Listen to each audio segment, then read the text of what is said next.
네, 지난주는 바울과 그 일행이 이제 3차 전도 여행을 마치고 수리아로 복귀하는 여정 가운데 드디어 수리아에 도착을 해서 이제 그 최종 목적지인 예루살렘에 가기 바로 전 단계의 그 두 도시, 대표적인 두 도시라고 할 수 있는 두로와 가이사랴에서 있었던 사건을 보여주는 본문을 보았습니다.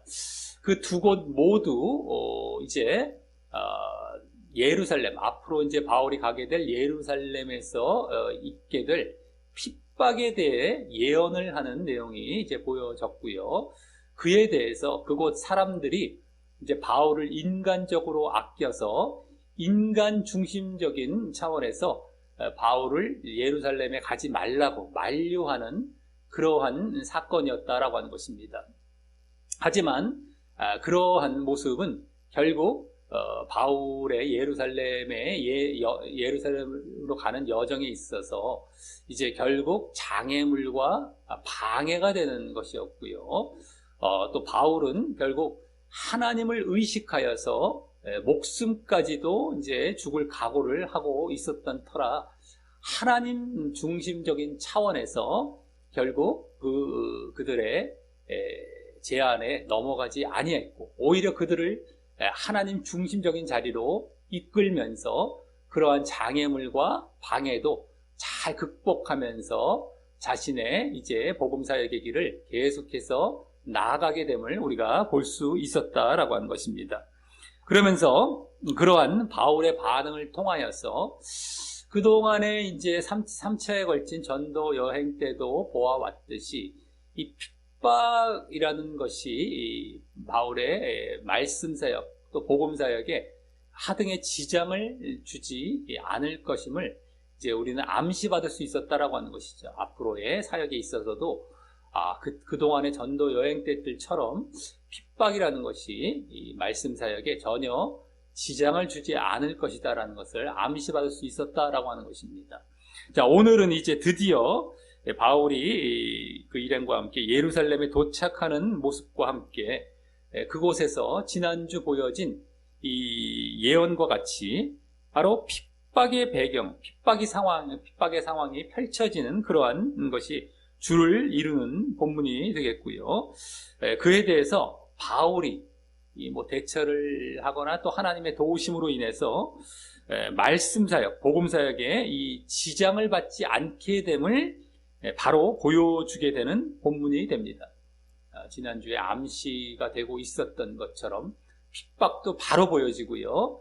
그것에 이제 전혀 말씀 사역이 지장을 받지 않게 되는 바울의 이러한 것들이 바로 지난주 예언에 이어서 바로 이제 예언도 있었고 지난주 암시도 있었던 것처럼 그것에 이어서 바로 오늘 본문에서 이제 보여지게 되는 본문입니다. 그래서 이 핍박이라는 것, 예루살렘에서의 핍박의 상황이 사실 오늘 본문에서 이제 가장 많이 보여지는 이제 것이라고 할 수 있죠. 앞으로 예루살렘에서의 이제 또 이러한 사역들이나 이런 것이 나오는 가운데에 오늘 본문에서 특별히 가장 많이 보여집니다. 지난주에 예언이 바로 나왔던 것처럼 그 예언이 성취가 바로 이루어지면서 이제 핍박이 나오고 또 거기에 또 바울은 또 지장을 안 받는 모습까지도 이제 오늘 보여지게 되는데요. 지난주 바울의 반응에서 암시되었던 것처럼 말이죠.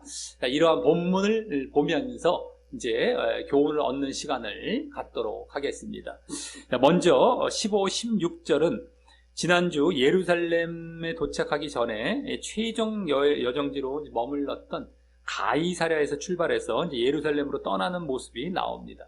거기 먼저 이 여러 날 후에 행장을 준비했다는 건 짐을 꾸려 이렇게 보시면 되겠습니다. 짐을 꾸려 예루살렘으로 올라갈세라고 하는데 이번에는 이제 행선했다라는 말이 없어요. 행선했다 이런 말이 없는 것을 볼 때 그전에는 계속 그런 말들이 나왔었죠. 돌아오는 여정 가운데. 근데 여기 그게 없는 걸 볼 때 배를 타지 않고 육로로 이제 가이사랴에서 예루살렘으로 육로로 갔을 것이고 뭐 그때 뭐 짐승을 타고 가던가 말이나 낙이나 말 같은 걸 타고 가던가 했을 것입니다. 다음 16절과 같이 가이사랴의 몇 제자가 우리와 함께 가며, 우리와라는 것이 빠져 있다고 보시면 되겠고, 함께 가며 한 오랜 제자 구브로 사람 나손을이라고 나왔는데, 한 오랜 제자 구브로 사람 나손에게라고 보시면 됩니다. 나손에게, 더 정확하게는 원어상 나손에게 데리고 가니 이는 우리가 그의 집에 유하려 함이라 라며, 나손의 집에 유하려고 나손에게 데리고 간 겁니다. 가이사랴 몇 제자가 함께 동행하면서, 그래서 예루살렘에서 머물 곳, 그 나손의 집이죠. 그것까지 안내받으며 이제 예루살렘으로 가게 되는 것입니다. 자, 다음 17절부터 26절까지에서는 이제 드디어 바울이 예루살렘에 도착하는 모습과 함께 예루살렘 교회를 방문하여서 선교 보고도 이제 하면서 선교 보고를 하죠.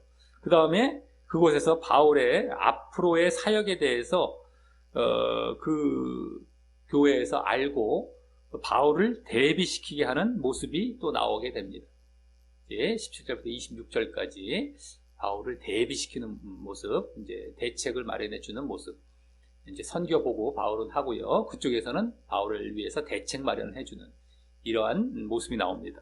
자, 먼저 17절은 예루살렘에 이르니 형제들이 우리를 기꺼이, 기쁘게, 이렇게 보시면 돼요. 기쁘게 영접하거늘 이라며 예루살렘 교회 성도들 중에 일부가 이 바울 일행의 도착 소식을 듣고 이제 먼저 영접을 이제 이렇게 한 것 같고요. 다음 18절과 같이 그 이튿날 바울이 우리와 함께 야고보에게로 들어가니 장로들도 다 있더라, 다 왔더라 라며, 다음 날은 그 예루살렘 교회의 수장격인 이제 야고보 장로를 만나게 되는데, 아까는 이제 예루살렘 형제들이, 교회 형제들이 이제 뭐 영접 정도만 했다면, 이번에는 이제 드디어 그 교회로 가서 이제 야고보 장로죠. 야고보 장로, 야고보 사도는 순교당했고, 이 야고보 장로는 예수님의 친동생입니다. 어쨌든 이 예루살렘 교회 수장격이었던 야고보 장로를 만나게 되는데, 또 여기 장로들이라고 또 하고 있어요. 그래서 그 야고보 장로 외에도 예루살렘에 뭐 다른 곳에도 예루살렘 그 지교회가 있었던 거예요. 예루살렘 교회에 지교회들이 세워져 있어 그 교회들을 담당하는 이 장로들이 있었던가, 아니면 당시 예루살렘 교회에 나이가 많은 어떤 한 지도자격에 속하는 사람들을 이제 여기 말하는 것 같고요.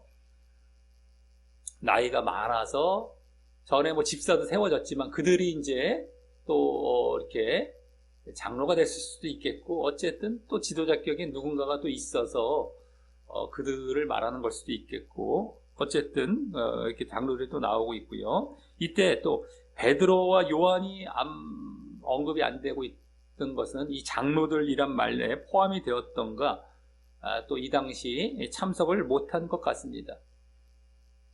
사도들이긴 하지만 베드로와 요한은요, 사도들이긴 했지만 뭐 장로들이라는 직함을 가질 수도 있는 것이었기 때문에 여기에 속했을 수도 있겠고, 아니면 참석 안 했을 수도 있겠습니다만.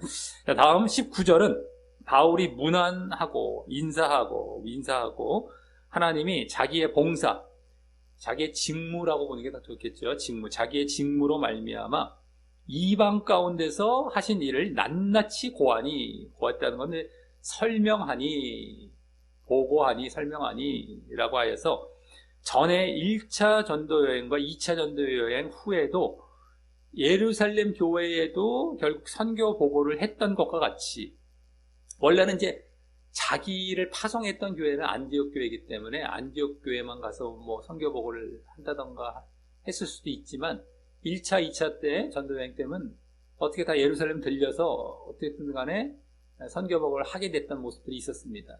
근데 그때와 같이 이번 3차 전도여행 이후에도, 지금 3차 전도여행 마치고 돌아왔지 않습니까? 그러면서 예루살렘으로 바로 왔는데, 3차 전도여행 이후에도 이렇게 이방 사역에 대한 선교 보고를 이제 하게 되는 것입니다. 그러니까 3차 전도여행 세 번 다 예루살렘 교회에 선교 보고를 하게 된 격이 된 거죠. 자, 그리고 1차 선교 보고 때와 같이 여기 하나님께서 하셨다고 하는 모습을 이제 우리도 닮아야 하는 것이죠. 바울이 자기가 애쓰고 힘써서 여러 가지 전도 여행을 하며 선교와 이제 전도를 했지만, 복음 전파를 했지만, 결국에는 하나님께서 하셨다, 뭐 함께 하셨다라는 말도 그때는 했었고요. 그리고 어쨌든 간에 하나님께서 하셨다, 이렇게 말을 하는 것입니다. 그러니까 우리가 하나님께서 하신다고 했을 때에 모든 거 우리는 가만히 있는데 하나님께서 다 하신다는 말이 아니고, 우리가 하는 거예요. 우리가 할 때 하나님께서 함께 해주시죠. 도우시고. 그래서 그리고 우리는 그것에 대해서 하나님께서 하셨다라고 얘기를 하는 겁니다. 그러니까 중요한 건 내가 빠져서는 안 된다는 거예요. 하나님께서 하셨다라고 이제 말은 했다고 해서 말만 붙들고서 하나님께서 다 하셔, 뭐 우리가 대충 해도 돼, 우리 안 해도 돼, 뭐 이러면 안 된다는 거예요. 우리도 반드시 최선을 다하고 열심을 갖고 해야 되는데, 그 가운데 하나님께 도우시는 겁니다. 그리고 우리가 이제 공개적으로나 누구한테 얘기할 때는 하나님께서 하셨다라고 얘기를 하게 되는 것이죠. 왜냐하면 하나님께서 그 가운데 도우시고 함께 하셨기 때문에 말이죠. 근데 우리가 결국엔 빠져서는 안 된다는 것을 우리는 잘 알아야 됩니다. 그리고 이제 이렇게 이런 모습을 또 우리가 닮아가야 되는 것이죠. 하나님께서 하셨다라는 것, 우리도 최선을 다하면서 말이죠. 자, 자신은 하나님의 도구요 통로로 쓰이는 것이죠. 한마디로 우리는 하긴 하되 하나님의 도구와 통로로 쓰이는 겁니다. 그래서 하나님께서 하셨다라고 하는 것. 자, 다음 20절은 저희가 듣고 하나님께, 여기 뭐 주님께라고도 할 수 있고 영광을 돌리고 라며, 이제 그 들었던 예루살렘 교인들 또한 하나님께 영광을 돌리게 되는 것입니다. 그래서 사역하는 자뿐만 아니라 듣는 자, 그 사역을 이제 보고 받는 자들도 이게 우리가 이렇게 영광 돌리는, 하나님께 영광 돌리는 모습도 우리가 닮을 필요가 있는 것이죠. 다 하나님 중심으로 이제 사역 보고도 하고 영광도 돌리고 하는 모습이 이제 보여지는 겁니다. 그리고 다음 20절 하반절부터 이제 이 단락의 본론으로 들어갑니다. 지금 우리가 26절까지를 계속 보고 있는 중인데 17절부터 이 단락의 본론으로 들어가서 예루살렘 교회에서 바울의 앞으로의 사역에 대해서 대비케 하는 모습이 나옵니다. 바울에 대해서 대비케 하는 거예요. 예루살렘 교회에서 앞으로의 사역에 대해서. 그래서 거기 먼저 바울더러 이르되 형제여라며, 이제 오늘 때되 아마 이제 그 장로들 중에서도 야고보 장로가 이제 발언했을 것 같은데요. 대표적으로 수장이기도 했기 때문에 계속 이어서 뭐라고 합니다. 그대도 보는 바에, 이게 본다라는 것은 인지한다라고 보는 게 더 맞습니다. 그대도 인지하고 있는 바에, 너도 벌써 느끼고 있고 알고 있는 바에, 뭐 이런 거죠. 바에 유대인 중에 믿는 자 수만 명이 있으니 이랍니다. 그러면서 다 율법에 열심 있다는 건 열정적인, 아주 율법을 아주 그냥 아주 사모하고 그걸 잘 지키려고 하는 뭐 이런 자들이 이제 열정적인 자라라며, 그 예루살렘에 여기 좀 잘 보시면 믿는 자이면서도 율법에 열심히 있다라고 했죠. 유대인 중에 믿는 자이면서도 율법에 열심인 거예요. 그래서 이들은 누구가 되겠습니까? 예수님을 믿으면서도 율법을 또 지키는 자들, 열심으로? 저번에 생각이 날만하죠. 바로 전에 1차 전도 여행 이후에 문제가 되어서 이 예루살렘 공회까지 열게 했던 그 장본인들이죠. 원인 유발자들인 일명 율법주의 그리스도인들 내지 유대주의 그리스도인들, 율법주의, 유대주의 뭐 마찬가지입니다. 유대인들, 우리가 유대인이기 때문에 율법 지켜라 이거죠. 율법 지켜야 된다. 유대주의, 율법주의다 이런 건데, 그리스도인들이라고 할 수도 있고, 뭐 율법주의 신자들, 유대주의 신자들 이렇게 보시면 되겠습니다만, 그들이 엄청 많다라고 합니다. 여기 수만 명이라는 것은 실질적으로 뭐 몇만 명을 얘기하는 걸 수도 있겠지만 어쨌든 많다라는 거예요. 엄청나게 많다. 그때 예루살렘 공의회로 인하여서 그 1차 전도회 이후에 예루살렘 공의회로 인하여서 그 이방 지역에는 어떻게 하라고 이제 결의가 났습니까? 결정이 났습니까? 바로 할례를 비롯한 율법의 그 의식법들이죠. 의식법들, 예식, 의식하는 거, 뭐 제사법부터 정결법, 절기법, 음식법 이런 것들, 예? 그러니까 십계명이나 도덕법들을 제외한 거의 나머지 것들이죠. 이 의식법들을 금하여 한마디로 이방인의 유대인화가 되는 겁니다. 유대인화를 금하였죠. 이방 지역에는 너희들 굳이 유대인화 될 필요 없어. 그래서 그걸 금했던 것이었습니다. 근데 유대인들은 계속해서 할례가 뭐예요? 할례자, 무할례자 했을 때 유대인, 이방인 이걸 보통 나누게 되는 하나의 기준과도 같았던 것처럼 할례부터 시작해서 어떤 율법을 이제 지켜서 그래야 너희들이 유대인화 되어서 이렇게 그 다음 믿어라 이런 식이 되었던 것이었는데 근데 그 유대인화, 그 율법을 금하면서 유대인화를 금했던 것이. 그러면서 대신 좀 이따가 25절에도 나올 4가지 지킬 율법 조항, 뭡니까? 피와 목매어 죽인 것과 음행과 이런 거 있지 않습니까? 이런 것들, 그런 것들을 4가지 지킬 율법 조항이라는 그것은 무엇이 되었던 것이었죠? 그 내막을 싹 봤을 때 바로 율법의 정신이 담긴 행함 차원의 율법들이었어요. 행함 차원의 율법들. 행함이죠, 한마디로. 행함 차원의 율법들. 그 당시에 너희들이 조심해야 될 필요가 있었던 그 율법들인데 가만히 보면 그걸 행해서 믿음의 연장선에 있는 행함 차원의 율법들이었습니다. 근데 그것들은 지키라고 하는, 아까 다른 그 할례나 율법, 의식법들은 금하면서, 이거 유대인화된 건 금하면서 행함 차원의 이런 것들은 또 하라. 행함은 하라라는 것이죠, 한마디로.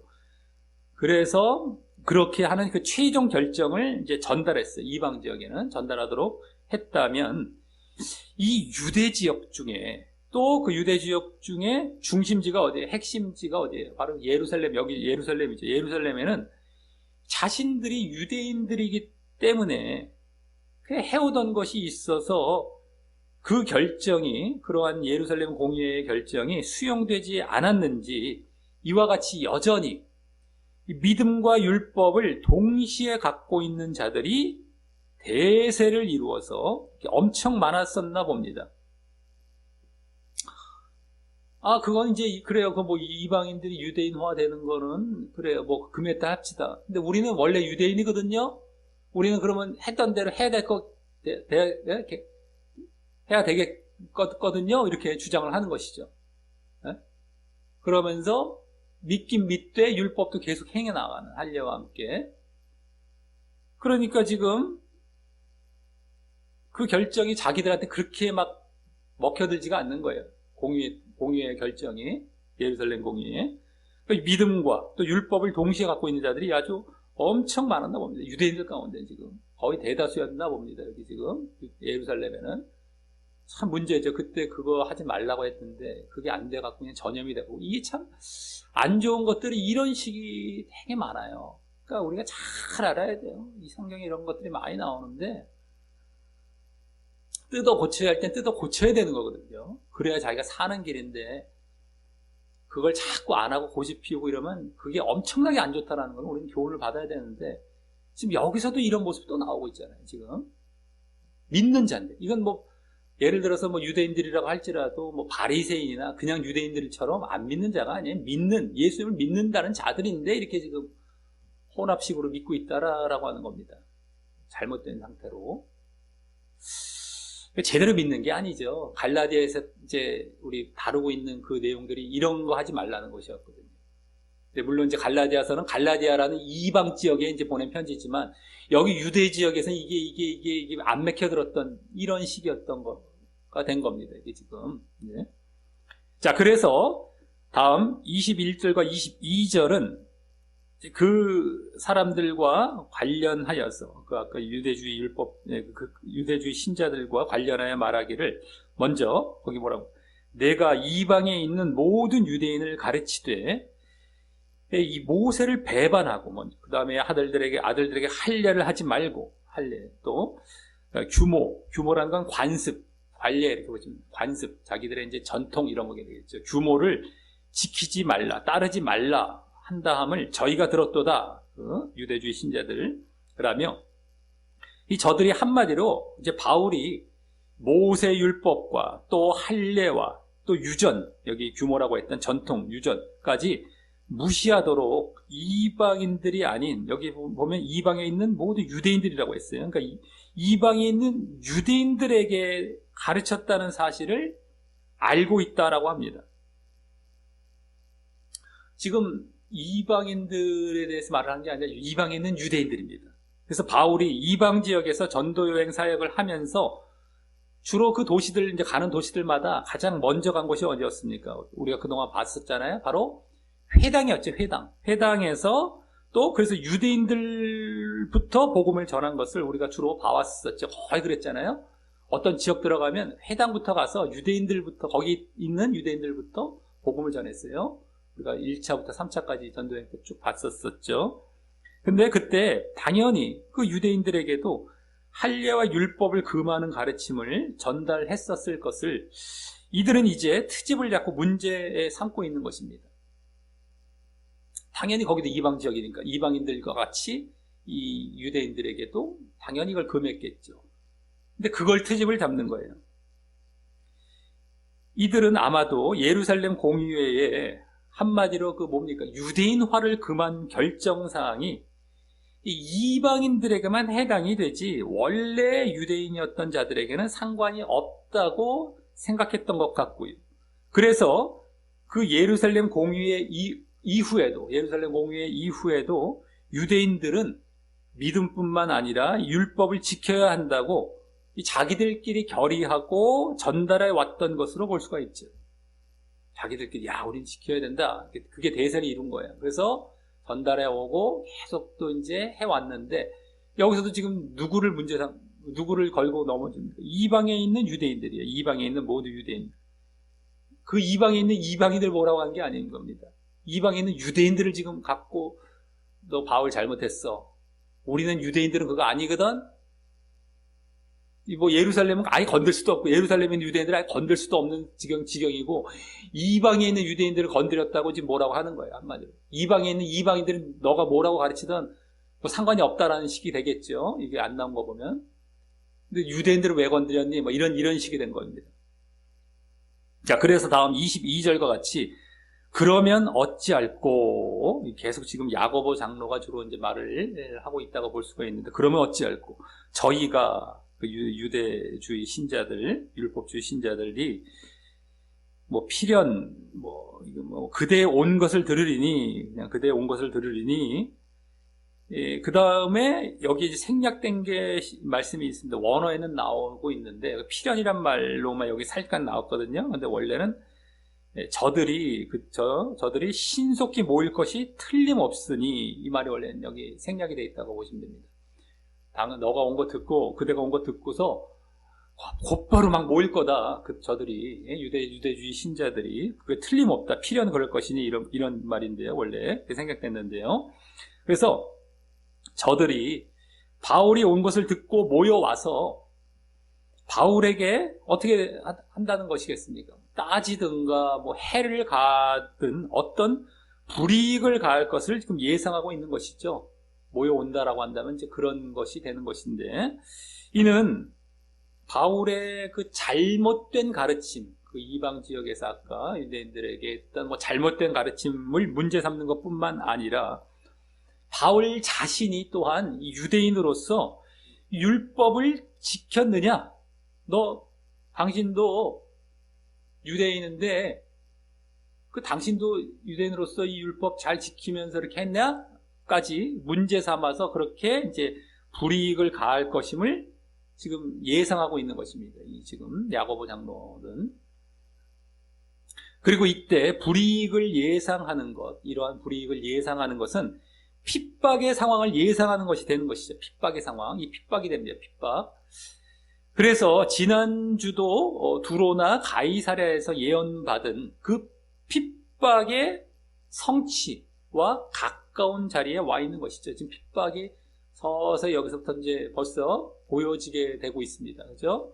저들이 모여올 것이다. 듣고서 그럼 이제 그 핍박의 상황이 이제 점점 이제 이렇게 서서히 드러나고 있죠.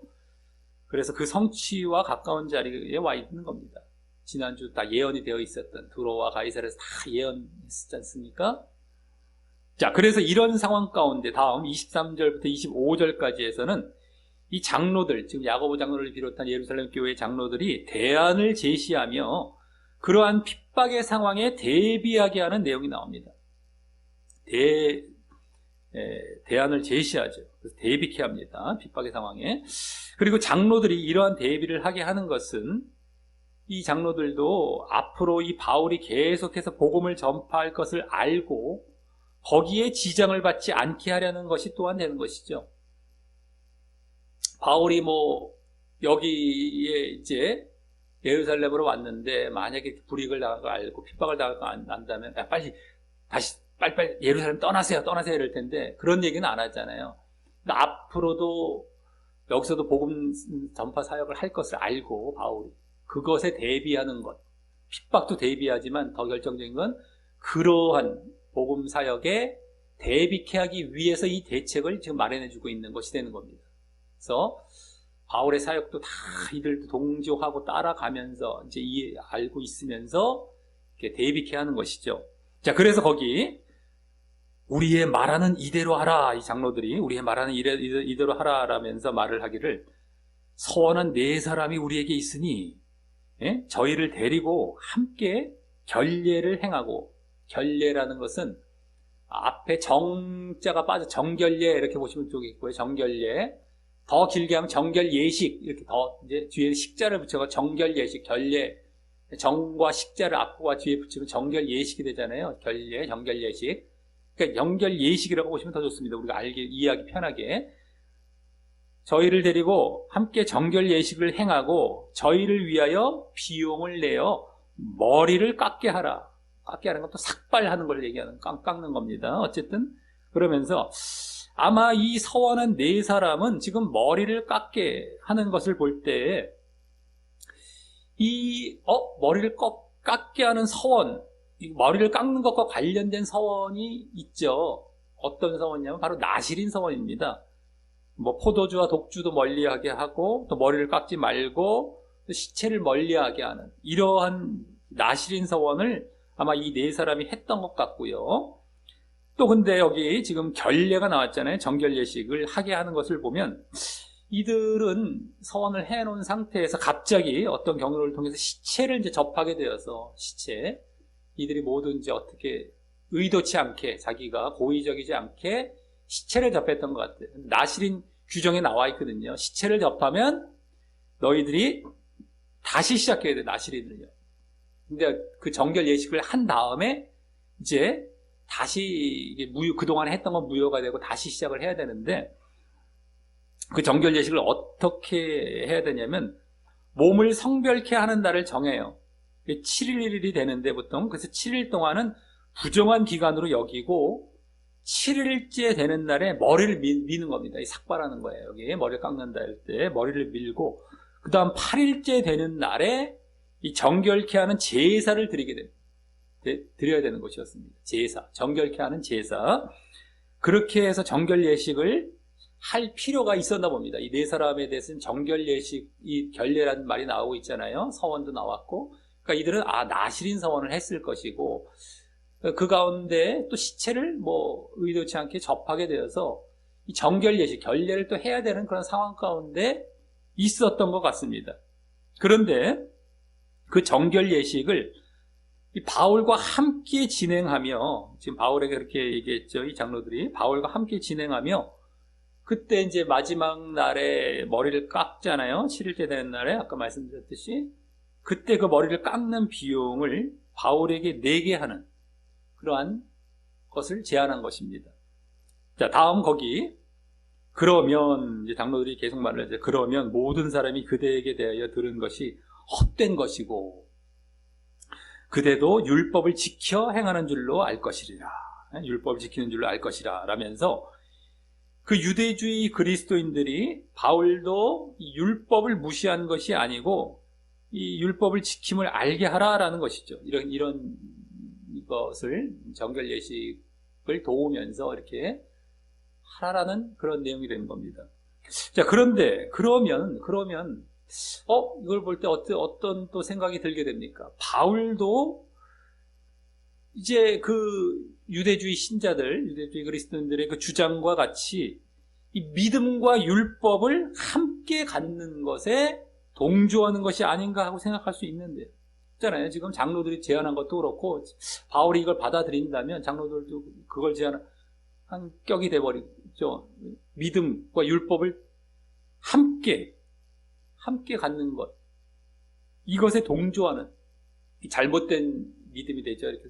근데 그걸로 지금 장로들도 제안한 것이고 바울도 그것을 받아들이는 이런 것이 아닌가, 그 동조하는 것이 아닌가 하고 생각할 수 있는데, 하지만 이는 이제 우리가 고린도전서 9장에 보면은 9장 20절에 이제 바울이 말하고 있는 말씀 이런 게 있죠. 유대인에게는 내가 유대인과 같이 된 것은 유대인들을 얻고자 함이요.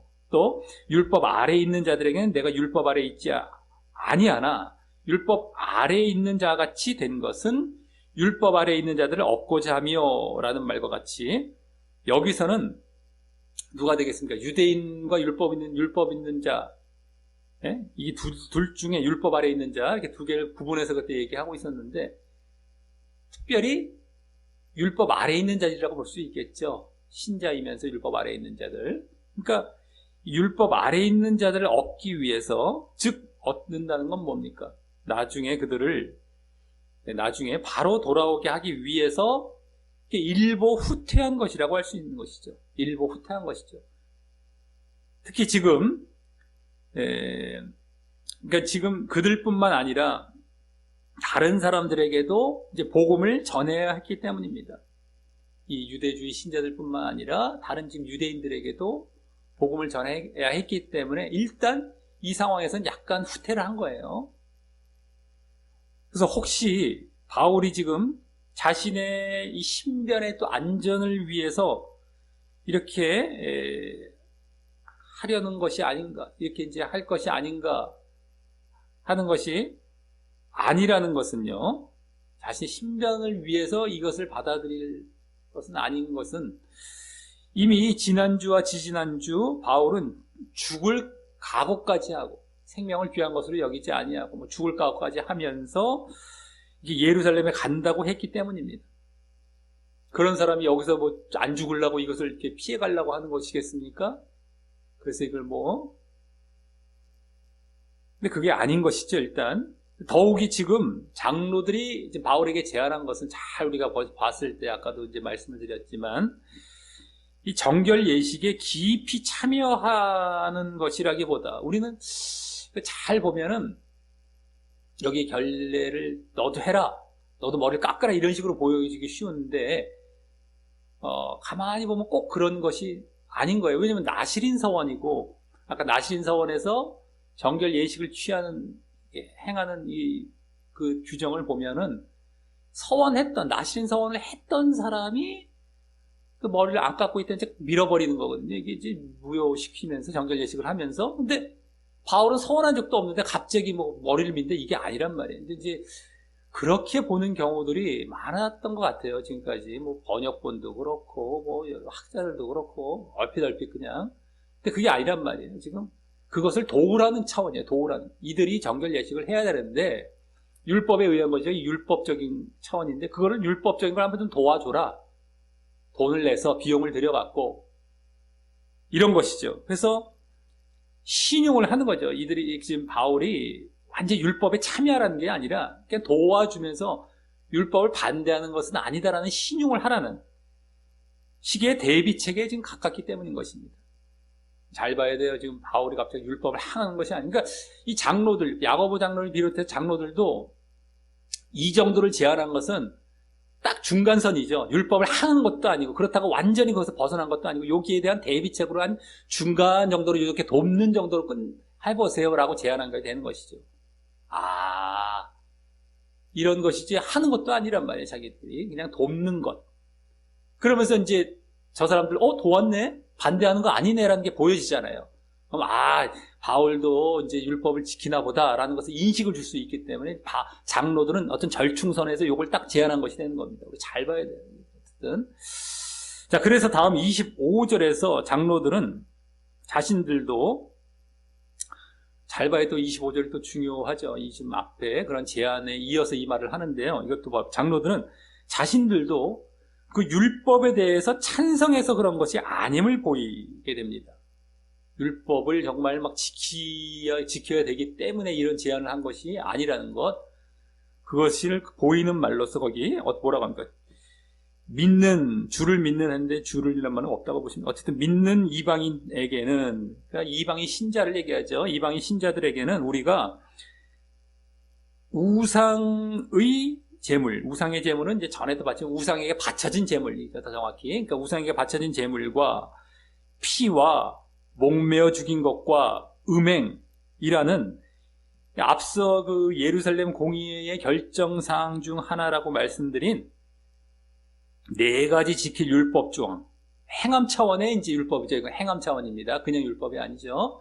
행함이에요. 행함, 한마디로 행함 차원 율법인데, 행함인데, 그 4가지 지킬 율법 조항을 피할 것을, 근데 여기서 피할 것 나오잖아요. 피할 것을 결의했다라고 하는데, 여기도 생략된 말이 있습니다. 원어상. 피할 것 외에는 이런 것을 지킬 필요 없음. 이런 것이라는 건 이제 율법이 되죠. 요 4가지 율법 조항 외에는 다른 율법은 지킬 필요 없음. 요게 생략이 되어 있어요. 그것을 결의하고 편지하였느니라 했다라고 해서 그 이방인 신자들에게는 원래 신자라면 그래야 하는, 원래 그랬어야 하는 원칙대로 이 율법, 특별히 이제 율법의 의식법이죠. 의식법, 도덕법, 10계명 같은 거는 포함이 안 되고, 어쨌든 율법, 그 의식법을 할례를 비롯해서 그것을 지킬 필요 없음을 통보했다라고 하는 것입니다. 그들에게 이미 다 통보했다. 그게 뭐예요, 이건? 우리도 율법을 찬성해서 그러는 건 아니에요. 이거 알려주는 거죠. 이미 이방인 신자들에게는 벌써 제대로 다 알려줘서 율법 지키지 말라고 했고요.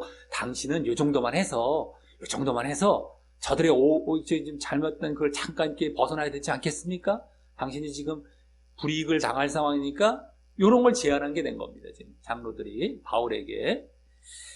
자, 그래서 참 이 한 번 잘못된 것이 주입이 되면 얼마나 그것이 고쳐지기가 어려운지를, 왜냐하면 지금 이방인 신자들에게까지도 이렇게 이제 율법 지키지 말라고 했지만 저들은 끝까지 고집하고 있잖아요. 유대주의 그 신자들은요. 그래서 한 번 잘못된 것이 주입되면 얼마나 그것이 고쳐지기가 어려운지를 전에 우리 그 우상 숭배 도시 2차 전도여행 때 봤죠. 2차 전도여행 때 주로 그리스 지역이 대상이었잖아요. 거기서 아덴 거기가 우상 숭배 도시였잖아요. 지금도 뭐 그리스 신화하면 뭐 거기 중심지가 아테네 아니겠어요? 신화, 여러 신들, 우상들. 예? 그러니까 우상 숭배 도시 아덴 같은 경우처럼 또 우리가 이번에도 보게 되는 겁니다. 한 번 잘못된 거 주입이 되면 거기도 잘못된 그 우상신이 들어가 버리니까 안 고쳐지고 그 결실이 적었잖아요. 그러니까 여기서도 마찬가지로 한 번 잘못된 거 주입이 되면 이게 얼마나 고쳐지기 어려운지를 보게 됩니다. 다시 한번. 근데 이 유대인들은 다른 것보다 뭐가 주입이 되어 있는 상태입니까? 바로 선민의식, 특권의식 이거죠. 우리가 누군데? 우리는 하나님의 선택받은 백성이야. 우리를 선택해서 그래서 율법을 주셨어. 우린 대단해. 원래 구원은 우리 건데, 너희 이방인들도 그렇게 되니? 너희 그럼 유대인화해. 일로 와. 이제 너희들 이제 믿음으로 이제 너희들 뭐 구원받는다고? 원래 구원은 우리 거야. 우리 하나님이야. 여호와 하나님. 우리만의 하나님, 우리 율법. 그러니까 너희는 유대인화 시키려고 다 좋은데 너희들 이제 이거 해가 너희들 유대인화 돼. 라는 것을 이들이 그때부터도 주장했던 것이었고, 지금은 이제 그 결의가 돼서 그들에게 전해진 다음에는 자기들끼리라도 이제 그걸 안 놓고 있는 거죠. 같이 자기들이 이제 붙들고 있는 거예요. 그래서 선민의식 특권의식이 주입되어 있었던 것인데, 지금으로 말하자면 그것이 어떤 것과 똑같습니까?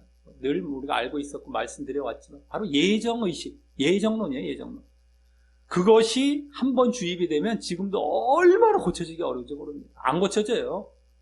암만 얘기를 해도 어떤 경우는 뭐 그냥 신학적으로 뭐 그런 주장도 나도 알아요, 이렇게 고개 끄덕끄덕끄덕 해주는 정도로 그냥 그런 주장 나도 알아요, 뭐 알미니안주의, 뭐 웨슬리주의 이러면서 우리는 칼빈주의지만 그런 주장도 있고 이런 주장도 있어요. 뭐 그것도 나도 뭐 들어봤고 알긴 알아요. 고개는 끄덕끄덕 하는데 자기 걸로 받아들이진 않아요. 절대 안 받아들입니다. 안 고쳐요. 뭐 그럴 수도 있죠. 뭐 내가 뭐 그런 이해합니다. 뭐 10분 이해합니다까지 해줘요. 근데 자기 걸로 받아들이진 않아요. 고쳐지지 않아요. 그런 경우가 거의 대부분입니다. 그 사람들이 막 예를 들어서 뭐 알미니안 쪽으로 너무 많은 사람들이 있으면 거기서 자기 동조하는 것처럼 보여줘요. 근데 실질적으로 자기 개인적으로 돌아오면은 다시 칼빈주의로 들어가 있습니다. 이제 쉽게 말해서 이제 알미니안주의, 칼빈주의라고 말씀을 드렸지만 예정론에 이제 있는 사람 아닌 사람인 건데 어쨌든 아주 그냥 그런 식이에요. 지금도 얼마나 고쳐주기 힘든지 모릅니다. 한번 주입이 되면 창세전 예정, 얼마나 하나님의 은혜, 주권, 사랑 이러면서 거기에 젖어서 못 나와요. 못 나와. 지금도 유대인들은 우리만의 하나님, 우리를 선택한 은혜 뭐 이러면서 얼마나 거기 빠져갖고 우월주의도 있고 특권의식도 있고 이러면서 지금 이러고 있는 겁니다. 못 빠져나가고 있어요. 근데 이들이 지금 이대로 가면 구원 못 받는 거거든요. 이런 걸 했다는 건 이 율법을, 이 의식법을 지킨다는 건 예수를 무시하는 겁니다. 제대로 믿는 게 아니에요. 그렇기 때문에 바울이 이제 갈라디아서에서 그런 걸 교정해주고 있게 되지 않습니까? 근데 이러고 있는 거예요. 근데 문제가 된 거죠. 바울이 암만 그걸 얘기를 하고 예루살렘 공의의 사도들과 함께 결의가 됐는데도 이걸 안 버리고 이러고 있는 것입니다. 근데 지금도 가만히 보면 지금의 유대인들은 지금 예정론에 빠진 신자들과 거의 똑같아요. 선민의식에 빠져갖고 그 당시 유대인들. 네? 자, 다음 26절은 바울이 그 제안을 수용하여서 그 장로들의 제안을 수용해서 이제 거기 뭐라고 합니까? 바울이 이 사람들을 데리고 이튿날 저희와 함께 결례를 행하고 이제 그대로 이제 하고 있죠. 그 제안했던 대로 그 수용해서 결례는 정결 예식을 한 거죠. 네 사람들을 데리고 거기 가서 정결 예식을 행하고 정결 예식을 여기서 행했다고 해서 뭐 바울이 머리를 같이 깎고 뭐 이게 했던 것은 아니고 그걸 하도록 돕고 있는 상황이 되겠죠. 그런 차원이 되겠죠. 그 다음에 성전에 들어가서 각 사람을 위하여 제사 드릴 때까지의 결례의 만기된 것이라고 하는데, 만기된 것 이러면 좀 우리말로 헷갈리고 뭔가 싶을 수가 있는데 그냥 만기라고 보시면 돼요. 결례의 만기 날짜라고 보면 돼요.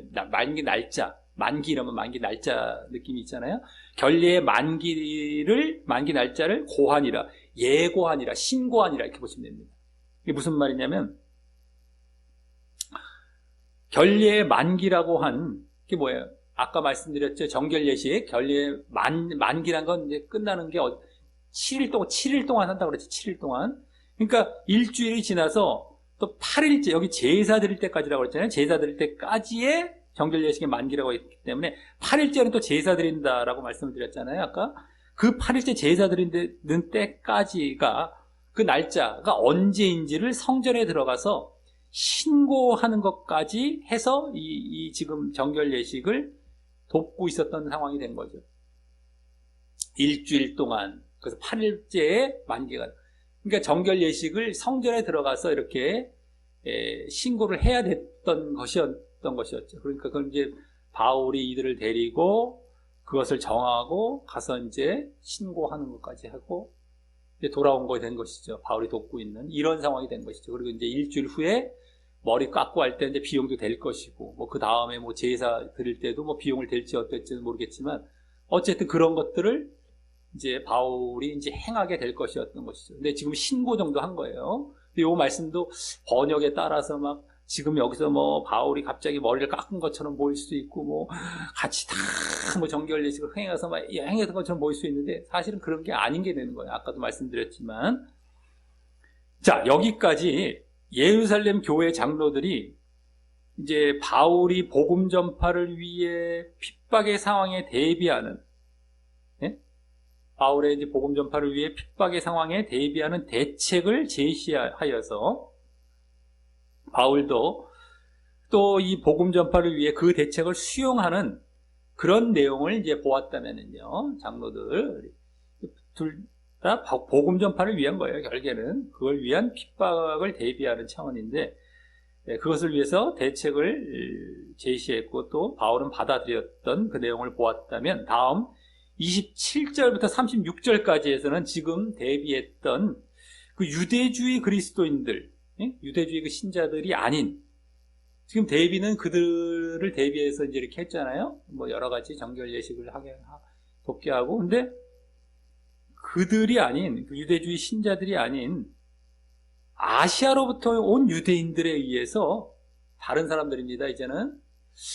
그들에 의해서 이제 실제 핍박이 주어지고, 또 핍박은 또 실제로 또 주어져, 이들에 의해서. 아까는 대비하다가 이제 뭐 그들은 나오지도 않고, 뭐 크게 뭐 핍박도 여기 지금 나오지 않고 끝났지만, 다른 자들이에요. 아시아로부터 유대인들로부터 이제 핍박이 주어지고, 또 그 핍박을 모면하는 내용까지 이제 나오게 됩니다.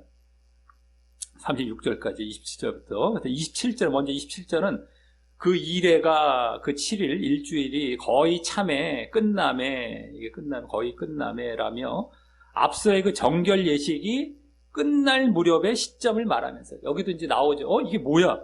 아까 26절이 막 정결 예식을 그때 다 해버렸다, 뭐 이런 식으로 봤다면 이게 무슨 말인지 이해가 안 가죠. 그 이래가 거의 참에 나오잖아요. 이래, 일주일. 정결 예식을 하는 날짜가, 정결 예식을 쭉 걸리는 날짜가 일주일, 그 8일까지 가는 거예요. 그리고 그게 이제 거의 끝날 무렵을 지금 말을 하고 있잖아요. 정결 예식이.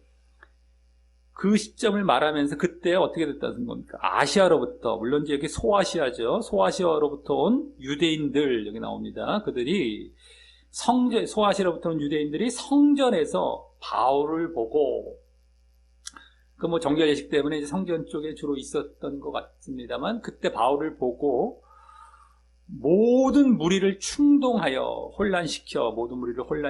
충동하여 그를 붙들고, 바울을 붙들고라고 하는데, 이때 여기 소아시아란 주로 에베소일 것으로 추정할 수 있어요. 에베소.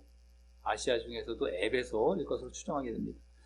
바울이 그 3차 전도 여행 때 에베소에서 3차 전도여행의 주된 그 사역의 내용은 에베소 때 다 나왔죠. 에베소를 중심으로 나왔잖아요. 그래서 어쨌든 에베소에서 오래 사역을 하며, 뭐 3년씩, 뭐 두란노서원 이것도 나오고, 그래서 오래 사역을 하여서 이들은 지금, 아시아로부터 온 유대인들인데 바로 지금 바울을 즉시 알아보고 있고요. 그렇죠? 그런 점도 그렇고, 또 그 에베소에서 유대인들에 의한 핍박이 또 있었었죠. 그때도. 물론 그때의 주된 핍박은 그게 은장색들에 의한 소동에 의한 핍박이 주로 나왔지. 이방인들이죠, 그들은. 근데 그 전에 또 유대인들에 의한 핍박도 있었어요. 이미 거기도 에베소에서 유대인들에 의한 핍박도 있었었고요. 또 좀 있다가 에베소 사람 드로비모라는 자가 나오는데, 언급이 되는데, 그 사람을 이들이 지금 아시아에서부터 온 유대인들이 잘 알아봐요, 금방. 그런 걸 볼 때에도, 에베소 사람인데, 그가 드로비모가 그런 걸 볼 때, 종합을 해볼 때, 이 집 아시아 중에서도 에베소 쪽에서 온 이 유대인들이 가능성이 높겠구나. 바로 지금 딱 바울 알아보는 거, 드로비모도 알아보는 거, 또 이미 그러니까 에베소에서 이제 이미 유대인들이 바울을 핍박했던 내용도 있었고 하다 보니까 가능성이 제일 높다라고 볼 수 있습니다. 에베소, 아시아라는 것이. 자, 다음 28절은 이제 그들이 외치되 이스라엘 사람들아 도우라. 이 바울은 이 각처에서 각처라는 건 열방, 도처. 각처라는 건 이제 어디든 간에 막 외국 뭐 이런 거 다 포함된 거죠. 각처에서 우리 백성과 율법과 이곳, 우리 백성은 유대인들, 또 율법, 이곳은 뭐예요? 성전이죠, 성전. 성전을 해방했다는 건 이제 거슬리고 반대했다는 거예요. 해방했다. 다른 말, 거스려서 뭐 반대하여 모든 사람을 가르치는 그 자인데, 라며 먼저 자신들이 가장 귀하게 여기는 세 가지, 유대인들의 자부심을 갖고 있고 아주 귀하게 여기는 세 가지가 뭐예요? 여기 유대인됨, 그리고 또 율법, 거기다 성전. 보통은 이제 율법과 성전으로 이제 대별을 되죠. 자기들은 이제 민족적인 유대인, 율법, 그다음 이게 최고고, 그다음 성전도 이제 거기 곁들여지잖아요. 자기들의 어떤 그 정체성이랄까, 자부심이랄까, 이런 것을 이제 갖게 하는 것들이 그건 거죠. 근데 그것을 반대했고 거스렸다라고, 예? 하는데요, 바울이. 이제 그것들, 그 세 가지는 뭐예요? 가만히 보면 뭡니까? 아까도 말씀드렸던 유대인들의 선민의식, 특권의식을 보여주는 요소들이죠. 우리 유대인, 율법, 우리만의. 성전, 우리가 선택받았기에. 여기 뭐, 다 성전 주시고. 이게 다 선민의식, 특권의식을 보여주는 요소들이란 말이죠. 이게 세 가지. 그러기에 이들이 지금 이런 주장을 하는 근거가 되는 바울이 보통 어떻게 얘기했습니까? 이 세 가지를 반대했다기보다도 할례와 율법을 지킬 필요가 없다라고 가르치죠. 근데 그것은 이들이 그것을 보고서 지금 이것을 반대했다. 자기들 선민의식과 관련된 걸 반대했다라고 얘기를 했잖아요. 지금. 그러니까 보면은 바울이 할례와 율법을 지킬 필요가 없다라고 가르친 것은 유대인들이 선민의식에서로부터 주장했던 바로 유대인화를 반대한 것임이 더 드러나는 것이고요. 네. 이 바울의 이런 가르침으로 우리의 선민의식을 방해했어. 그러니까 뭡니까? 선민의식에서로부터 이제 주장이 되었던 바로 유대인화를 반대했던 것이죠. 바울은 할례와 율법을 금한 것은 바로 그 선민의식으로부터 나오게 된 유대인화, 그것을 반대한 것이 더 드러나는 것이죠. 지금 이걸 갖고 자꾸 선민의식과 관련된 것을 세 가지를 주장하고 있는 걸 딱 봤을 때는 바울의 가르침을 보면서 바울이 할례와 율법을 금한 건 유대인화를 금한 것이 더 드러나는 것이에요. 어쨌든 뭐 참고적으로는 우리가 알 수 있는 것이고, 하지만 지금 이들과 같은 이 불신자 유대인들이죠. 이들은요, 유대인들인데 오늘 이들은 불신자 유대인들이 그냥 아시아에서 온 유대인들, 전혀 바울이 전한 복음도 받아들이지 않고 그냥 원래 그 생 유대인들이죠. 이게 이제 원래 유대인들, 그 불신자 유대인들입니다. 불신자 유대인들뿐만 아니라 앞서의 유대주의 신자, 그들은 신자 유대인들이죠. 그래서 유대주의 신자들까지도 그것에 대한 자부심이 대단하여서, 예?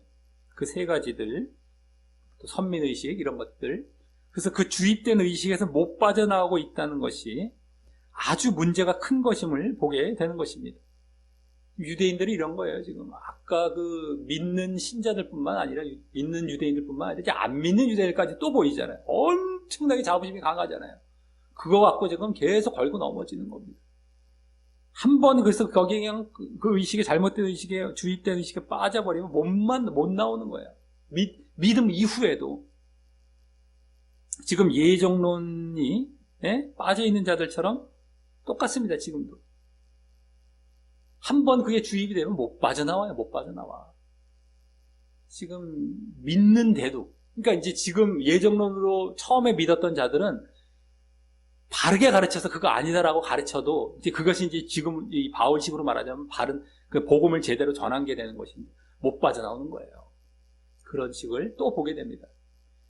믿는 신자 유대인들, 불신자 유대인들 다 누구나 간에 얼마나 그게 강하다는 걸 더 엿보게 되잖아요, 지금. 자, 다음. 이들의 그런 적대감에서 촉발된 모함이라고 할 수 있는, 이러한 지금 바울에 대한 적대감에서 촉발된 바울에 대한 모함이라고 할 수 있는, 거기 또 헬라인을 데리고 성전에 들어가서,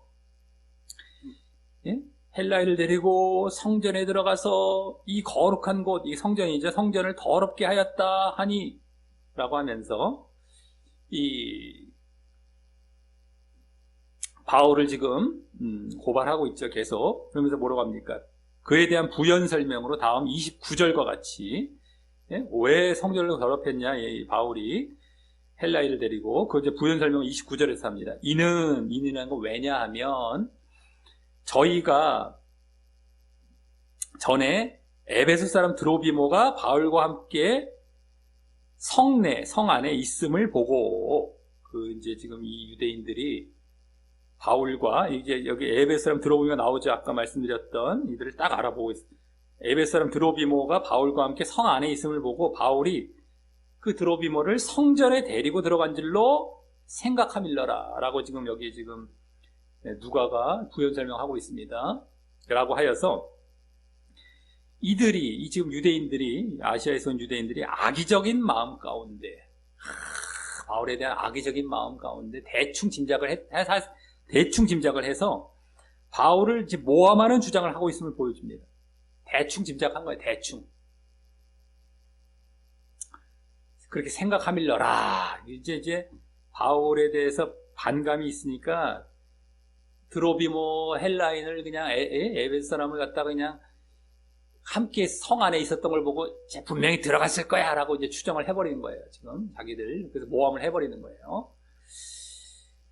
자, 아마 앞서 말한 자신들이 귀히 여기는 세 가지 요소 중에서 뭐 유대인, 율법, 성전 이 세 가지 중에서 바울이 유대인과 율법을 거스렸던 것은 확실한데 이 성전을 거스렸던 것은 좀 불확실한 감이 있어서 이러한 모함으로 그것을 확실케 하려 했던 것 같습니다. 그 세 가지 중에서 성전은 좀 불확실했거든요. 그러니까 지금 이런 모함을 갖다 붙여갖고 성전까지 지금 반대했다. 이렇게 지금 몰아가려고 하는 것이죠. 게다가 지금 성전에서 이 성전에 대한 모독을 지금 말을 함으로써 이 성전에 지금 있는 가운데 그 성전에 있는 바울을 지금 얘기하고 있잖아요. 그러니까 성전에 있는 모독, 성전 안에서 그걸 말을 함으로써 바울을 다른 사람들에게 확실한 범법자로 인식시키려고 했던 것이죠. 만들려고 했던 것입니다. 야, 이 성전 이렇게 했어! 그럼 이 안에서 막 그냥, 성전 안에서 지금 얘기를 하는 겁니다. 그러니까 사람들이 금방 흥분될 수 있어. 그래? 누가 이 어떤 곳에 이방인 올 수 없는데 누가 데리고 왔어? 이러면서 그냥 더더욱이 확실한 범법자로 만들기 위한 것도 되고, 성전에 대해서 조금 더 이가 반대했음을 더 갖다 붙이려고 하는 것도 되고요. 자, 그랬더니 다음 30절과 같이 뭐 당연히 그렇게 되겠지. 여기 온 성이 소동하여 이제 유대인들이 되겠죠. 막 소동해서 백성이 달려와 모여서 바울을 잡아 성전 밖으로 끌고 나가니 문들이 곧 닫히더라 라면서 성전 문을 이제 닫은 것을 보니 성전문을 딱 바울을 끌어낸 다음에 성전 밖으로 그다음 문을 딱 닫아버렸어요. 그런 걸 보니 성전을 이제 더럽히지 않고 바울을 죽이려 했던 것 같고요. 뭔가 성전을 더럽힐 수 있다, 근데 더럽히지 않으려고 했는 행동으로 이제 닫았잖아요. 그럼 뭘 하겠습니까? 성전을 더럽힐 수 있는 행동이라고 할 수 있는 건 뭐가 되겠어요? 죽이는, 피를 흘리게 한다든가 죽이는 거죠. 이런 거. 그게 예상이 되죠. 주기로 했던 것 같고요. 그러니까 문을 딱 닫아버리고 하려고 했던 것 같고. 그래서 다음 31절과 같이 거기 뒤에 나오죠. 저희가 그를 죽이려 할 때, 바울을 죽이려 할 때라는 말이 나옵니다. 그리고 앞서 바울을 붙잡은 것과 함께 아까 처음에 잡았잖아요. 바울을 탁 붙잡았잖아요. 그 다음에 여기 또 죽이려 했던 죽이려는 이런 모습은 이제 지난주에도 예언되어 있음을 보았던 결박과 환난, 그렇게 나왔죠. 이제 핍박을 더 자세히 그때 결박과 환난으로 예언을 했어요. 결박, 묶어갖고 또 환난, 고난을 주는 이런 건데, 결박과 환난이라는 그런 핍박이 이루어지고 있는 거죠. 바로 있잖아, 붙잡았고 결박했고 지금 죽이려 하는 거 뭐예요? 환난. 그대로 그 예언이 지금 성취가 되고 있는 모습이 되는 겁니다. 이 핍박이 이제 성취가 되는데 자세히 보면 결박과 환난. 그걸 지난주 두로나 가이사랴에서 예언 막 됐었는데 딱 성취가 되고 있죠. 바로 여기 지금 그 모습이 보이고 있는 겁니다. 자, 하지만 그때 이렇게 막 죽이려 할 때 다음 31절 하반절부터 32절과 같이 거기 온 예루살렘에 요란하다는 소문이 군대 천부장에게 들림에 올라감에 소식이 올라간 거예요. 저가 급히 즉시 군사들과 백부장들을 거느리고 저희에게라는 말이 있고 달려 내려가니 저희는 이제 유대인들이죠. 천부장과 군사들을 보고 바울치기를 그치는지라. 왜냐하면 이 로마법에 의하면 지금 유대인들은 못 죽이게 돼 있어요. 사형 판결이 돼야 됐기 때문에 불법이거든요. 그러니까 딱 천부장, 로마 천부장이 오니까 딱 그치는 거죠. 죽이는 거 일단. 어쨌든 그래서 천부장에 의해서 이렇게 바울이 죽음을 면하고 그냥 아까 여기 치기를 나왔잖아요. 치기를 때렸나 봅니다. 맞긴 했어요. 맞기만 했던 것입니다. 이때 바울은 원래 의도대로 죽을 각오를 하고, 원래 그랬잖아요. 죽을 각오를 하고 이런 핍박을 맞이했겠지만 결국 죽음에서 벗어나게 된 것인데요. 이는 그 배후에 하나님의 섭리와 도우심이 있었을 것입니다. 바울이 지금 하나님의 명령으로 이렇게 복음을 전하러 이곳에 예루살렘에 왔고요. 또 하나님을 의식하여서 사역을 하기에, 하나님을 의식해서 내가 죽을 각오도 하면서 이 사역을 하기에 하나님께서 이제 이 천부장에게 소식이 금방 올라가고요. 하나님의 섭리가 그렇게 이루어졌겠죠. 소식도 어떤 경로로 이제 소식이 들려지게 됐는지는 정확히 알 수 없지만 하여튼 금방 올라가게 섭리하셨을 것이고, 또 천부장도 그걸 듣고 아주 즉시 출동해서 늦지 않게 이렇게 역사하시고 섭리하심으로 말입니다. 늦지 않고 이곳 딱 도착하도록. 만약에 죽이려고 했는데 막 때리다가 예를 들어서 돌로 던져 죽이던가 했을 때 그걸 좀만 늦었으면 이게 이루어졌을 수도 있잖아요. 그러니까 소식도 빨리 올라가고 또 급히 출동하고 하는 그 부분에 있어서 분명히 하나님께서 섭리를 하셨을 것입니다. 바울이 하나님 중심적, 하나님 명령을 정말 행하려 했기 때문에 말이죠. 게다가 물론 이제 바울은 죽을 각오도 했지만, 게다가 이제 33절부터는 천부장에게 결박되어 가며 이 자신을 핍박한 유대인들에게 오히려 복음을 전할 수 있는 기회가 열리는 이러한 자리로 나아갑니다. 이제 반전식이 됐죠. 약간 잡혀가면서 천부장에게 이제 결박되어 가면서 오히려 그 유대인들에게, 이 핍박한 유대인들에게 복음을 전할 수 있는 기회가 열리는 자리로 점점 나아갑니다. 이제 자, 먼저 33, 34절은 이에 천부장이 가까이 가서 바울을 잡아 두 쇠사슬로 결박하라 명하고, 아마 양쪽 팔로 이제 군사 팔에다 서로 묶어서 그런지 어쨌든 두 쇠사슬로 결박하라 명하고, 그 다음에 누구며 무슨 일을 하였느냐 물으니, 유대인들에게 물었던 것이 되고요. 이건 이 사람 누구며 무슨 일이 있는데 이러면서 물어온 건데, 무리 가운데서, 그 유대인 무리 가운데서 어떤 이는 이 말로 어떤 이는 저 말로 부르짖거늘 대답을 했더니 이 천부장이 소동, 소란한, 이런저런 얘기가 소란이라는 말이에요. 소란을 인하여 그 실상, 그 확실함을 알 수 없었어.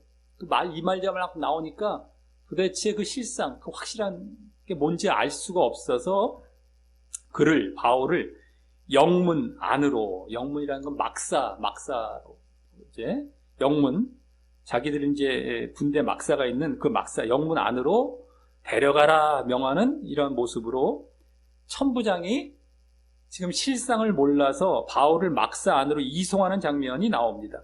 이때 이방인에게 결박되는 모습은 뭐예요? 또 예언의 성취가 더 제대로 이루어지는 그 모습이 되죠. 제대로 보여지는 모습이 되죠. 예언의 성취, 결박이 아예 나오고 있잖아요. 결박과 환난. 근데 물론 이제 거기서 이제 유대인들이 결박해서 이방인 넘겨주리라 했는데, 어쨌든 이방인들이 결박당하고 있어요. 그렇게 되고 있죠. 예언이 더 이제 이루어지고 있죠. 아까도 저 유대인들에 의해서 붙잡히고 결박되는 그런 모습이 되었지만 여기 또 보여지고 있고요. 이번에 이방인들에 의해서. 다음 35, 36절은 바울이 층대에 이를 때, 층대라는 계단입니다. 계단에 이를 때에 무리의 포행은 폭력, 무리의 폭력을 인하여, 그러니까 이제 어떤 계단을 올라서 그 막사로 들어가는 그런 과정인 것 같은데, 이제 딱 저기 쇠사슬로 두 팔을 메어서 쫙 끌고 가는 어떤 상황에서 계단을 딱 이제 올라갈 그 지점에 막 무리가 유대인들이 폭력을 인하여서 군사들에게 들려가니 이렇게 막 들어갔고 이들이 못 건들게 이제 막 들었던 것 같아요. 어떻게 들었는지 뭐 어떻게 들었는지 어떻게 알 수 없지만은, 그러면서 이는 거기 왜냐하면 백성의 무리가, 유대인들의 무리가 그를 없이 하자, 그를 죽이자 이거죠. 죽이라라고 보시면 더 좋습니다. 그를 죽이라고 외치며 따라가미러라. 왜? 없이 하라고 외치며 따라가미러라라는 모습이 보여서, 이 또한 뭐예요? 폭력이 나오죠. 폭력이라는 환난과 핍박의 예언이 또 성취가 되는 게 보입니다. 또 아까도 뭐 두드려 맞았던 것도 있었고, 여기 또 폭력, 막 죽이려고 하고, 이게 또 폭력, 또 이제 환난의 모습, 환난의 핍박의 모습이 또 성취가 되는 모습이 또 보입니다. 여기 아까 결박과 환난 두 번씩이나 오늘 그 예언의 성취가 보여지고 있습니다만, 자, 이러한 배경 가운데 다음 37절부터는 바울이 이제 천부장에게 지금 잡혀가면서 결박대가 올라가면서 천부장에게 말을 걸어서 자신이 이 결박과 환난이라는 이런 핍박을 감내하고 있는 의도를 이제 보여주게 됩니다. 의도를 이제 내보여지게 됩니다. 자기가 왜 이렇게 핍박을 감내하고 있는 그 의도가 보여지게 됩니다. 자, 먼저 37절은 바울을 데리고 영문 막사로 들어가려 할 그때에 바울이 천부장더러 이르되 내가 당신에게 말할 수 있느냐? 무언가 말할 수 있느냐? 더 정확한 거거든요. 무언가 말할 수 있느냐? 라고 바울이 이제 천부장에게 말을 걸죠. 바울이 건 거예요, 벌써. 의도적인 느낌이 딱 들죠, 벌써.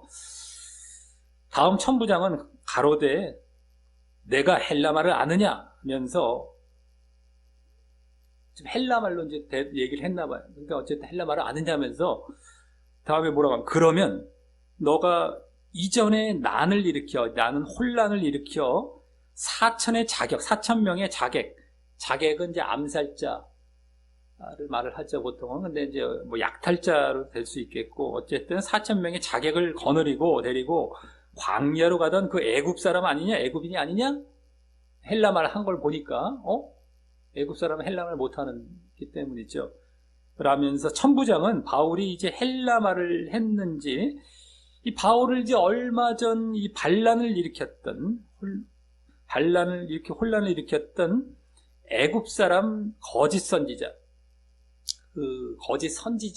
이제 유대 역사가 이제 그 내용 책을 빌리면은 이러한 거짓 선지자 역할을 했다라는 내용이 나오게 됩니다. 그래서 애굽인이 아니라 그냥 애굽인 거짓 선지자가 되는데, 거짓 선지자로 생각했었음을 이제 말을 합니다. 천부장이 바울을 애굽인 거짓 선지자로 그렇게 이제 생각했던 것이죠. 근데 그러면서 다음 39절과 같이 바울은 이 기회를 놓치지 않고 딱 놓치지 않고 바울이 가로되 나는 유대인이라, 애굽 사람도 아니고 헬란도 아니고 애굽 유대인이라 딱 얘기를 하죠. 그러면서 소읍은 작은 도시, 그 말 그대로입니다. 소읍, 작은 도시가 아닌 길리기아 다소성의 시민이니라고, 자신이 이 작은 도시가 아닌 다소 출신,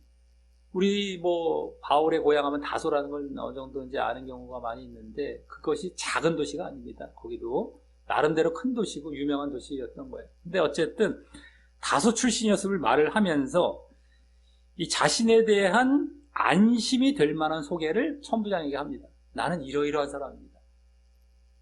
나는 그렇게 작은 도시고 애국 사람도 아니고, 이렇게 당신이 보기에 내가 안심될 만한 그런 사람입니다라는 소개를 하죠. 딱 그 기회를 놓치지 않고, 아까 잘못 보고 있었던 천부장 그 기회를 놓치지 않고 자기를 이제 소개하면서 안심시키고 있어요. 천부장을. 난 이런 사람입니다. 이러면서 자, 그런 다음 결정적으로 거기 청컨대 백성에게 말하기를 허락하라라고 하면서 이제 바울은 자신의 의도를 이제 보이죠. 드디어 자신의 의도를 보이는데 다른 것이 아닌 예루살렘에 온 목적인 바로 복음을 전하기 위해서인 것입니다. 백성에게 말한다는 것. 복음을 전하기 위해서죠. 딱 자신의 의도가 이제 보여지죠, 여기서. 복음을 전하기 위해서. 자, 그랬더니 그것이 이제 받아들여져서 40절은 천부장이 허락하거늘이라고 하고요. 이어서 바울이 층대는 계단, 아까 계단 위에 서서, 아까 계단에 이제 올라가다가 이런 일이 있었기 때문에 계단 위에 서서 백성에게 손짓하여 크게 조용히 시킨 것, 침묵해 한 후에 히브리 방언으로 말하여 외쳐 가로되라며 이제 막사로 올라가는 계단에서 사람들을 조용히 시킨 후에 여기 히브리 방언으로 말을 해서 그 유대인들을 대상으로 복음을 전하기 시작하는 모습을 보입니다. 유대인들에게 복음을 전하는 거죠. 의도대로 이제 가고 있는 겁니다. 자, 그래서 바울은 죽음을 각오했던 것처럼 이 핍박의 상황 속에서도 뭐에 대해서 지금 자기가 관심을 쏟은 겁니까? 내가 살아나려고 하는데 관심을 쏟은 것이 아니었던 겁니다. 죽음은 각오하고 있었기 때문에 지금 핍박의 상황 속에서 핍박을 피하고 죽음을 피하는 데 관심이 있었던 것이 아니라 이 상황 속에서도 결국 복음 증거에 관심을 쏟으며 이러한 모습을 보이고 있었던 것으로 이제 오늘 본문이 마무리가 되는 것입니다. 자, 이로써 오늘은 바울 일행이 드디어 예루살렘에 도착하여 이미 예언되어져 있었던 것처럼 지난주나 지지난주에 이미 예언되어져 있었던 것처럼 이 핍박의 상황이 펼쳐지는 가운데 지난주 또 암시되었듯이 말씀 사역에 지장을 받지 않는 본문을 보았습니다. 핍박의 상황에서도 말씀 사역에 지장을 받지 않고 있었던 이 본문, 오늘 본문이었다라고 하는 겁니다. 바울이. 자, 먼저 그게 지난주 암시가 되어 있었고요. 그럴 것이다 라는 것이 바울은 핍박 속에서도 말씀 사역에 지장을 받지 않을 것이다. 암시되었던 대로 오늘 그것이 그대로 보여지는 본문이었습니다. 자, 먼저 그래서 예루살렘 교회를 이제 바울은 방문하여서 바울은 하나님을 높이고 영광 돌리는 식의 선교 보고를 했다면 예루살렘 교회의 장로들은 이 당시까지도 예루살렘 공의회의 결정사항을 받아들이지 않고 계속 이 믿음과 율법을 동시에 주장하는 유대주의 그리스도인들로 인한 핍박의 상황을 대비하고 이제 바울이 복음 전파를 계속 잘 하도록 그 대비책으로 이 장로들은 당시 이 서원한 4명과 함께 당시 나실인 서원이었을 것이지만 그 서원한 4명과 함께 정결 예식을 진행하며 그 머리 깎는 비용을 바울이 부담하게 하여서 저들이 바울도 율법을 지키고 있음을 보이게 했고요. 그 유대주의 신자들이 바울도 율법을 지키고 있음을 보이게 이렇게 대책을 이제 제시를 했고요. 바울은 그 대책을 수용하는 것을 이제 보았습니다. 그리고 그것은 바울의 신변의 안전을 위한 것이 아닌 이 저들이나 그 유대주의 신자들이나 또 다른 유대인들에게, 다른 사람들에게 복음을 전하기 위해서였던 것이었습니다. 장로들도 복음을 잘 전하도록 대책을 마련해 준 것이고 바울도 자긴 죽을 각오를 하고 왔기 때문에 굳이 신변의 안전을 위해서 이런 대책을 하는 것이 아니라 하려고 했던 것이 아니라 결국 복음을 잘 전하기 위해서 했던 것이었죠. 다음 그 정결 예식이 끝날 무렵에 정결 예식이 이제 거의 끝날 무렵에 그러니까 저들 그 유대주의 신자들이 아닌 아시아로부터의 온 유대인들이 이 바울이 유대인과 또 율법과 성전을 반대하도록 가르쳤다는 그 적대감에서 촉발된 이 바울이 이 성전을 더럽혔다라는 모함으로 바울을 붙잡아 죽이려 하며 이 결박과 환난의 예언도 성취하면서 바울을 붙잡아서 죽이려 했던 거, 붙잡는 건 결박, 죽이려 했던 건 환난. 그래서 지난주에도 예언된 그 결박과 환난의 예언도 성취하면서 핍박을 하는 모습이 보여졌고요. 핍박의 상황 직접 보여졌죠. 아까 유대주의 신자들은 이제 우리가 예상했던 핍박이었다면 이 아시아에서 온 유대인들은 직접 핍박하는 그런 모습이 보여졌고, 하지만 하나님의 섭리와 도우심으로 인해 이 천부장을 통해, 군대의 천부장을, 로마 군대의 천부장을 통해서 바울이 죽음을 모면하게 되는 모습을 보았습니다. 바울이 하나님을 의식하며 또 하나님의 명령을 수행하고 있었기 때문에 이제 그렇게 되었던 것이죠. 이후 천부장에 의해서 결박되어 막사로 이송되면서 유대인들의 폭력 때문에 들려감으로, 이제 막 들어올려서 들려감으로 이 결박과 환난의 예언이 다시 성취되는 모습도 보여지며, 또 이제 그러한 핍박들을 이제 감내하는 의도가 이제 그 이송되어지는 중에 천부장에게 발언할 수 있는 기회를 얻는 가운데 보여지게 되었는데, 바로 무엇 때문이었습니까? 예루살렘에 온 목적이기도 한 유대인들에게 복음을 전하기 위해서였음이 보여졌던 것이었습니다.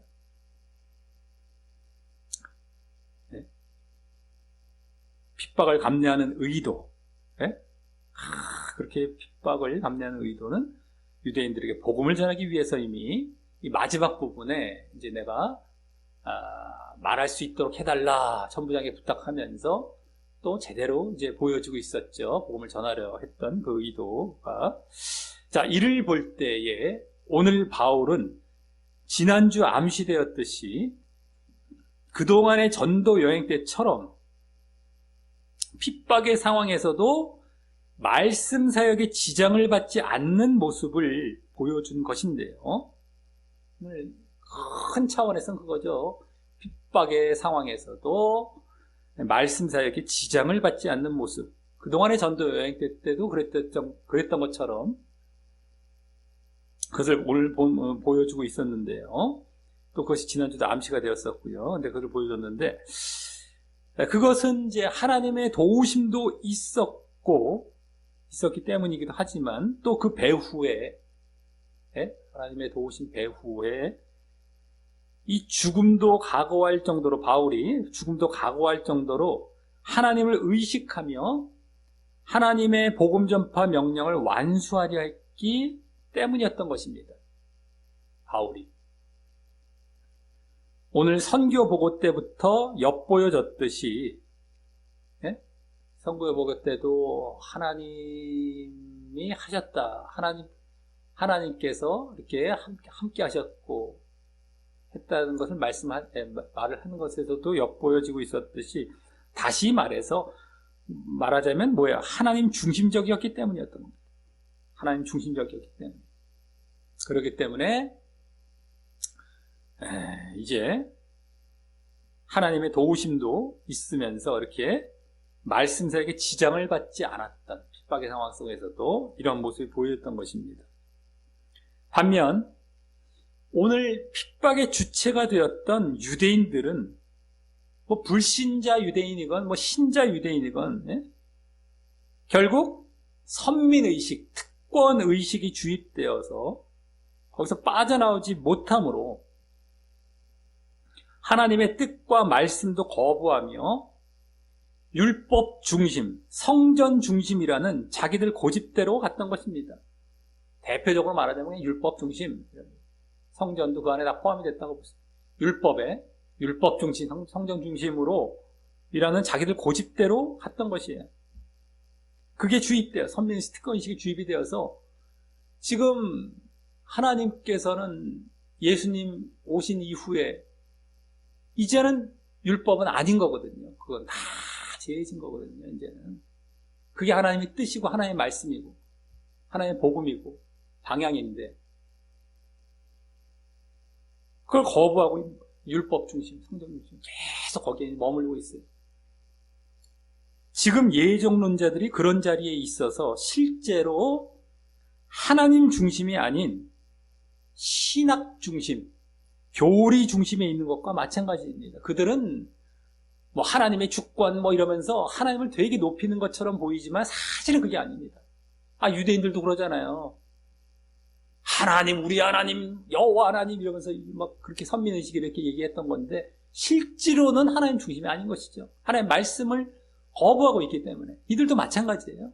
예정론자들도 신학 중심, 교리 중심, 그 예정론 신학이죠. 그 교리 이들도 율법에 다 그냥 그게 특권이거든요. 예정이 특권이거든요. 특권, 우리말에 특권. 어디 구원을 특권으로 받습니까? 누군가만 특권을 받아서 구원을 받는 게 없어요. 하나님의 원래 계획도 그게 아니었어요. 창세전부터. 근데 그런 착각을 하고 있는 겁니다. 지금도 유대인들은 아예 민족적으로 선택을 받았으니까 더 그렇게 이제 뭐 이게 강할 수도 있겠지만 지금 예정론자들은 창세전 예정으로 또 완전히 그 신학과 교리가 주입이 되어 갖고 어처구니 없습니다. 그걸 거기서 나오질 못해요. 근데 사실은 그게 너무 좋거든요. 너무 안심이 되고 너무 마음에 평안을 갖거든요. 그 평안이 거짓 평안이라니까요. 거짓 안심이고 그거 만약에 아니라고 하면 막 벌벌벌벌 떨릴 거예요, 이 사람들도. 그래야 되는 거예요. 그래서 빠져나와야 돼요, 지금. 당신들 그 자리에 있으면 무조건 지옥 갑니다. 예정론은 100% 지옥일 수밖에 없어요. 될 수가 없습니다, 그거는. 뭐 예정론자들이 흔히 뭐 우리도 행함 안 하는 거 아니야? 행해 뭐 이러는데 다 그 행함은 율법주의식의 행함이에요. 한마디로 껍데기 행함이고요. 제대로 행함을 보일 수도 없고요. 해도 되고 안 해도 되는 행함, 상급 위주의 행함은 안 하게 됩니다. 그러니 제대로 된 믿음이 안 보여져서 다 지옥 가는 거예요. 그게. 네? 어쨌든 간에 또 막 이렇게 보면 저거 이렇게 보면 저거 다 똑같은 거 이렇게 보면 거기 넘어가지도 마시고 전혀 다릅니다.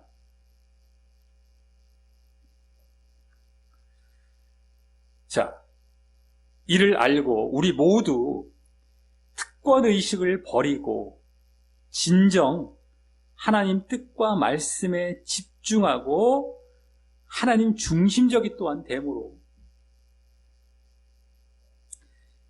핍박을 우리가 여기 지금 유대인들처럼 하고 이런 것이 하지 않는 것은 물론이거니와 이제 하나님의 도우심도 받으며 하나님의 도우심도 받고 또 핍박의 상황에서도 핍박은 항상 지금 바울의 전도 여행 그 이전에 사도들의 전도도 마찬가지고 사역도 마찬가지고 어쨌든 핍박은 항상 붙어 다니죠.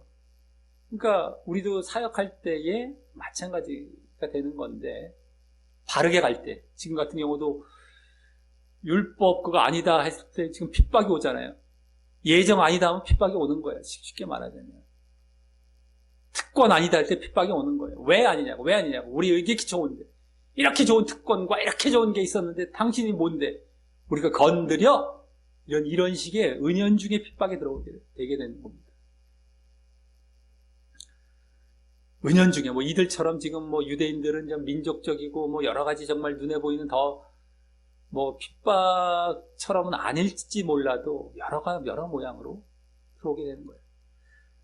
이제 그래서 핍박의 상황에서도 지장을 받지 않는 오늘 그게 보여졌잖아요. 지장을 받지 않는 말씀 사역, 그냥 그런 사역을 잘 감당하게 되시기를 예수님의 이름으로 간절히 축원합니다.